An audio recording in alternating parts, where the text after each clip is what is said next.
Next topic है tangent plane and normal lines. यहाँ पर मैं आपको इसका डायरेक्ट रिजल्ट यूज़ करवाऊँगी एग्जांपल्स के ऊपर। इसका ये प्रूफ है जो ये इसका लिंक आपको ना सेंड कर दूँगी, क्योंकि इसमें बहुत लेंथी हो जाएगी ये वीडियो, इसलिए मैं डायरेक्ट ये रिज़ल्ट आपको बताऊँगी। रिज़ल्ट में है कि आपके पास जो ग्रेडियंट है, फंक्शन का ग्रेडियंट और उस वेलोसिटी वेक्टर्स, ये आपके पास वेलोसिटी है और ये ग्रेडियंट वेक्टर है, इन दोनों का डॉट प्रोडक्ट ज़ीरो है। इट मीन्स डॉट प्रोडक्ट जब भी आपके पास ज़ीरो होता है तो मतलब वो दोनों आपके पास जो है परपेंडिकुलर्स हैं। अगर ये आपके पास है डेरिवेटिव dr/dt, डेरिवेटिव और ग्रेडियंट हमेशा ये सरफेस जो होती है ना इसके ऊपर नॉर्मल होता है, मीन्स कि इसके ऊपर परपेंडिकुलर होता है। ये हमारा ग्रेडियंट होगा। ग्रेडियंट वेक्टर और वेलोसिटी वेक्टर इन दोनों का डॉट प्रोडक्ट ज़ीरो है। ये दोनों एक दूसरे के ऊपर परपेंडिकुलर है। इन दोनों के दरम्यान में एंगल जो है वो 90 डिग्री का है। नेक्स्ट है equation of the tangent plane है, equation of the tangent plane. इसकी डायरेक्ट मैं आपको इक्वेशन बताऊंगी जो कि हमने एग्जांपल्स में यूज़ करनी है। आपकी कैलकुलस की बुक में ये कोई डेरिवेशन नहीं की हुई, लेकिन मैंने आपको डेरिवेशन बताई है ताकि आपको थोड़ा सा बेसिक्स भी पता हो कि ये कैसे हमने ये इक्वेशन कैलकुलेट की है। इसका भी लिंक आपको सेंड कर दूँगी, इस डेरिवेशन का, ये कैसे डेरिवेशन कैलकुलेट किया। और ये वही बात लिखी हुई है कि आपके पास ये एक कर्व है, इसके ऊपर एक पॉइंट लिए, इस पॉइंट के ऊपर जो आपका ग्रेडियंट होगा वो परपेंडिकुलर होगा इस सरफेस के, वही बात लिखी हुई है। और अब हमारे पास इक्वेशन ऑफ टेंजेंट प्लेन है, partial derivative respect to X at the point x naught y naught और x minus x naught, and partial derivative with respect to y at the point x naught y naught और साथ y minus y not है। और इसी तरह ये है आपके पास partial derivative respect to z at the point x naught y naught और साथ z माइनस z नॉट है इक्वल टू 0 दिया। ये हमारे पास इक्वेशन है टेंजेंट प्लेन की। इसी तरह आपके पास equation of the normal line है। नॉर्मल लाइन की इक्वेशन आपके पास दी हुई है कि x equal to x naught plus partial derivative x at the point p not और साथ t है। इसी तरह y और z है। ये वाली इक्वेशंस, ये हमारे पास equations of the normal line और ये हमारे पास equation of the tangent line है। अब ये दोनों टेंजेंट प्लेन है, ये दोनों इक्वेशंस हमने यूज़ करनी है, अपनी एग्जांपल सॉल्व करनी है, जो कि आपकी कैलकुलस की बुक में उसने डायरेक्ट दी हुई है, डेरिवेशंस नहीं बताई हुई। लेकिन आपने जस्ट ओवरव्यू करना है इन डेरिवेशंस का, ये सॉल्व नहीं करनी है आपने, मतलब आपने पेपर्स के लिए नहीं करनी, ओवरव्यू करना है कि ये इक्वेशंस जो है वो कैसे ड्राइव हुई हैं। पेपर्स के लिए आपने इन इक्वेशंस को याद करना है, इन फार्मूलाज को याद करना है जो मैंने आपको बताया हुआ है यहाँ पर, और बेसिक्स चीज़ें याद करनी है। ये याद करना है आपने कि ग्रेडियंट और वेलोसिटी वेक्टर का डॉट प्रोडक्ट 0 होता है, इन दोनों के दरम्यान में एंगल 90 डिग्री का होता है, ये परपेंडिकुलर होते हैं एक दूसरे पे। ये जस्ट ओवरव्यू के लिए आपके पास। अब इन्हीं फार्मूलाज को यूज़ करके हम आगे एग्जाम्पल सॉल्व करेंगे। फंक्शन दिया हुआ है x square minus 4y² plus 3z² plus 4 equal to 0 और पॉइंट दिया हुआ है x naught 3 y naught 2 and z naught 1 दिया हुआ है।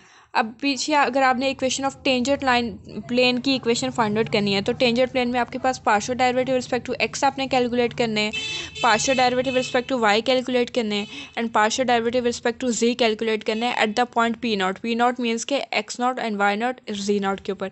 तो हमने वही पार्शियल डेरिवेटिव कैलकुलेट कर लिए। जब एक्स के रिस्पेक्ट पार्शियल डेरिवेटिव कैलकुलेट किया तो इसका 2x आ गया, इसमें x नहीं है तो ये कांस्टेंट होगा, कांस्टेंट का डेरिवेटिव 0, इसमें भी नहीं है, ये भी 0, ये भी 0।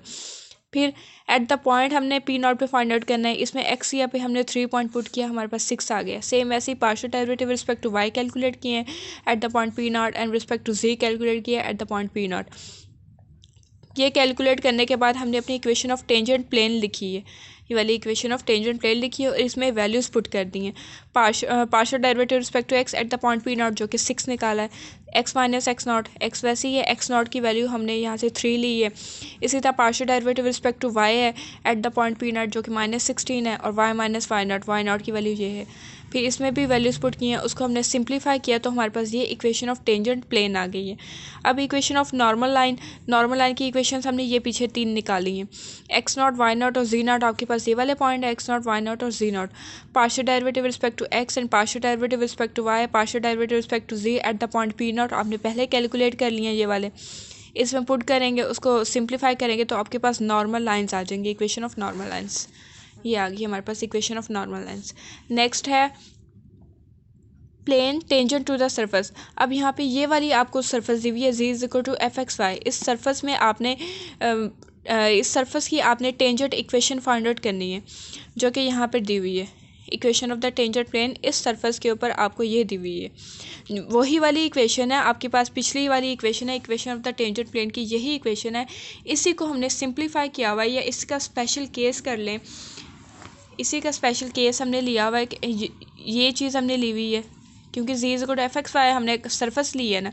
अब एफ एक्स वाई जी उधर आ जाएगा, ये चीज़ बन गई। अब इसका partial derivative respect to z लें, इसमें तो z है नहीं, ये कांस्टेंट रहेगा, इसका डेरिवेटिव 0 हो जाएगा, इसमें z है, तो रिस्पेक्ट टू z इसका पार्शियल डेरिवेटिव -1 आ गया। सिंपली हमने क्या किया, यहाँ पर रिस्पेक्ट टू z जब f का पार्शियल डेरिवेटिव ले रहे हैं तो वो -1 आ गया, -1 आ गया, बाकी z माइनस z नॉट वैसे ही है। इसी वाली इक्वेशन में हमने जस्ट सब्स्टिट्यूशंस की हैं अपनी इस सरफेस के लिए। ये हमारे पास equation of the tangent plane आ गई सरफेस के ऊपर। अब estimate the change in specific directions. अब ये आपके पास दिया हुआ है फंक्शन f है और ds दिया हुआ है, यहाँ पे स्मॉल चेंज है। अगर आप आपके पास डिस्टेंस है, अगर आप थोड़ा सा भी आगे डिस्टेंस आगे इस पॉइंट से इस डिस्टेंस की तरफ मूव करते हैं, थोड़ा सा आगे जाते हैं, तो आपने ये बताना है कि आपके पास फंक्शन में कितना चेंज आएगा।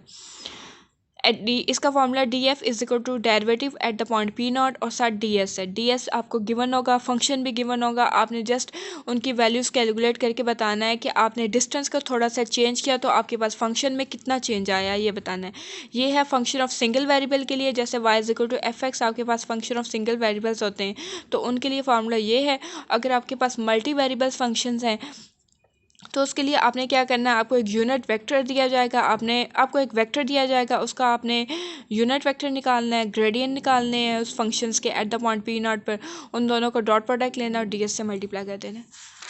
अगर आपको वेक्टर नहीं दिया होगा तो आपको पी नॉट और पी वन इस तरह के दिए होंगे। अगर आपको ये व्यू वेक्टर नहीं दिया जाएगा, पी नॉट और पी वन इस तरह के पोजीशन वेक्टर्स दिए जाएंगे, आपने उन पोजीशन वेक्टर्स के ज़रिए यूनिट वेक्टर ये वेक्टर फाइंड आउट करना है। इस वेक्टर से फिर आपने यूनिट वेक्टर की तरफ जाना है अगर पोजीशन वेक्टर दिए होंगे तो।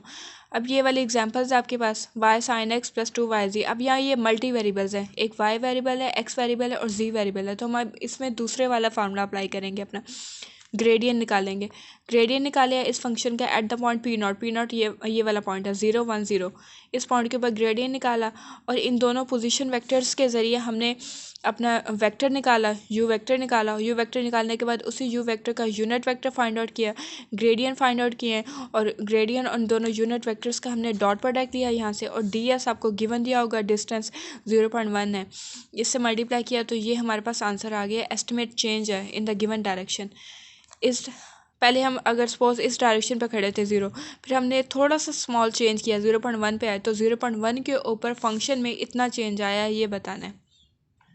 नेक्स्ट है linearization of a function f x y at the point x naught y naught where f is differentiable is the function. वही आपके पास इक्वेशन है, इक्वेशन ऑफ टेंजेंट लाइन वाली। यहाँ पर क्या करना है, आपके पास जो फंक्शन होगा एफ एक्स वाई, यहाँ पर उसको आपने अप्रोक्सीमेट कर देना है या उसको रिप्लेस कर देना है एल एक्स वाई से। L x y equal to F x naught y naught function है at the point P naught पे, इसको पी नॉट कह लें। ये है आपके पास partial derivatives at the point P naught, और ये partial derivative respect to y at the point P naught, और साथ y minus y naught x minus x naught multiply किए हुए हैं। यहाँ पर आपके पास फंक्शन होगा एफ एक्स वाई जो कि आपको गिवन दिया होगा। अगर आप उस फंक्शन को रिप्लेस कर देते हैं एल एक्स वाई से और ये वाला इक्वल कर देते हैं इस फॉर्मूले के, तो ये चीज़ आपके पास बन जाती है स्टैंडर्ड लीनियराइजेशन। जैसे एग्जांपल देखें, आपके पास ये फंक्शन एफ एक्स वाई दिया हुआ है, इस फंक्शन के ज़रिए हमने क्या करना है, आपने पहले ये पॉइंट दिया हुआ है 3 और 2 जो कि एक्स नॉट वाई नॉट है, इसमें पहले पुट करना है, हमारे पास ये वाली चीज़ आ जाएगी, function at the point P not पर वैल्यूज़ आ जाएंगी। फिर हमने इसके पार्शियल डेरिवेटिव्स निकालने हैं विद रिस्पेक्ट टू एक्स, उसके बाद with respect to Y partial derivatives निकालने हैं at the point P naught जो कि 3 और 2 गिवन दिया हुआ है। उसके बाद आपने क्या करना है, ये सारी वैल्यूज़ कैलकुलेट करने के बाद आपने इसमें पुट करनी है, इसमें पुट करनी है आपने वैल्यूज़। ये सारी वैल्यूज़ मैंने कैलकुलेट की हैं, कैलकुलेट करके इसमें पुट की हैं और उसको इक्वल दिया एल एक्स वाई से। ये फंक्शन था एफ एक्स वाई से, उसको अप्रोक्सीमेट कर देना एल एक्स वाई से। जब इसको अप्रॉक्सीमेट कर देंगे फंक्शन को एल एक्स वाई से, तो ये आपके पास लीनियराइजेशन हो जाएगी। अगर कहा जाए कि find the linearization of this function, तो आपने ये वाला फार्मूला अप्लाई करना है, ये सारी चीज़ें कैलकुलेट करनी है, उसको इक्वल करना है एल एक्स वाई से। ये आपके पास आंसर्स आ जाएंगे लीनियराइजेशन मेथड के। ये मेथड क्यों हमने अप्लाई किया है, क्योंकि समटाइम्स हमारे पास कुछ ऐसे क्वेश्चंस आ जाते हैं कि मल्टी वेरिएबल्स में कुछ ऐसे क्वेश्चन आ जाते हैं उनका सोल्यूशन निकालना आसान नहीं होता हमारे पास। अगर फॉर एग्जाम्पल ये तो आपके पास पॉलिनोमियल इक्वेशंस है ना, अगर आपके पास कोई ट्रांसीडेंटल इक्वेशन आ जाए, उसका कहा जाए मल्टी वेरिएबल में ट्रांसीडेंटल इक्वेशन आ जाए, उसका कहा जाए आपको कि सोल्यूशन फाइंड आउट करें, तो इस तरह की जो इक्वेशंस होती हैं मल्टी वेरिएबल्स में, उनके सोल्यूशन फाइंड करना थोड़ा डिफ़िकल्ट हो जाता है। तो उन सॉल्यूशंस को फाइंड आउट करने के लिए मल्टी वेरिएबल में उसके लिए लीनियराइजेशन का कॉन्सेप्ट है कि आप सिंपल उनके पार्शियल डेरिवेटिव्स लें जो कि इजीली लिए जा सकते हैं, और उस पॉइंट के ऊपर पार्शियल डेरिवेटिव्स लें, उनको रिप्लेस करने एल एक्स वाई से। तो ये हमारे पास लीनियराइजेशन मेथड है। नेक्स्ट है टोटल डिफरेंशियल। इसमें कहता है सपोज आपके पास एक सरफेस है z is equal to F x y, function f जो है वो डिफरेंशिएबल है, तो इसका टोटल डिफरेंशियल कैसे कैलकुलेट करेंगे, दोनों तरफ आपने डेरिवेटिव ले लेना है, डी का डेरिवेटिव लिया डी जी आ गया। अब यहाँ पर ये आपके पास मल्टी वेरिएबल्स हैं, फंक्शन एफ जो है चेन रूल अप्लाई करें, एफ जो है फंक्शन दो वेरिएबल्स का एक्स और वाई का, तो यहाँ पर हमारे पास पार्शियल डेरिवेटिव्स आएंगे। चेन रूल मैंने आपको पहले बताया, एफ फंक्शन जो है एफ जो है वो फंक्शन है दो वेरिएबल्स का एक्स का और वाई का, तो जब एफ़ का डेरिवेटिव लेंगे वो पार्शियल डेरिवेटिव आएगा, क्योंकि एफ़ जो है वो डिपेंड कर रहा है एक्स और वाई दो वेरिएबल्स के ऊपर, तो पार्शियल एफ़ और पार्शियल एक्स आ गया और साथ डी एक्स आ जाएगा, पार्शियल एफ़ और पार्शियल वाई और साथ डी वाई आ जाएगा। ये क्या यहाँ पे शो कर रहा है कि स्मॉल चेंज है इन द जी डायरेक्शन, ये डी जी डी एक्स और डी वाई ये आपके पास स्मॉल चेंजेस हैं, ये स्मॉल चेंज है इन द जी डायरेक्शन। इसी तरह ये आपके पास जो है ये आपके पास स्लोप है, रेट ऑफ चेंज है, डेरिवेटिव है, रेट ऑफ चेंज है इन द एक्स डायरेक्शन में। इसी तरह ये आपके पास स्मॉल चेंज है इन एक्स डायरेक्शन, और ये रेट ऑफ चेंज है आपके पास वाई डायरेक्शन में, और ये स्मॉल चेंज है इन वाई डायरेक्शन। अब ये एग्जांपल दी हुई है z is equal to x square y square, इसका आपको कहा जाए कि इस सरफेस का टोटल डिफरेंशियल कैलकुलेट करें, तो आपने क्या करना है, इनके पार्शियल डेरिवेटिव्स लेने हैं with respect to x and respect to y. तो इसका डी जी इक्वल टू इसका partial derivative respect to x आ गया, उसमें वाई कांस्टेंट रहेगा तो वो 2x और वाई स्केयर आ गया, और साथ डी एक्स वैसे ही आ गया, प्लस इसका partial derivative respect to y आ गया, उसमें एक्स स्केयर कांस्टेंट रहेगा वैसे ही आ गया, इसका रिस्पेक्ट टू वाई 2y आ गया और साथ डी वाई आ गया। ये आपके पास टोटल डिफरेंशियल आ गया।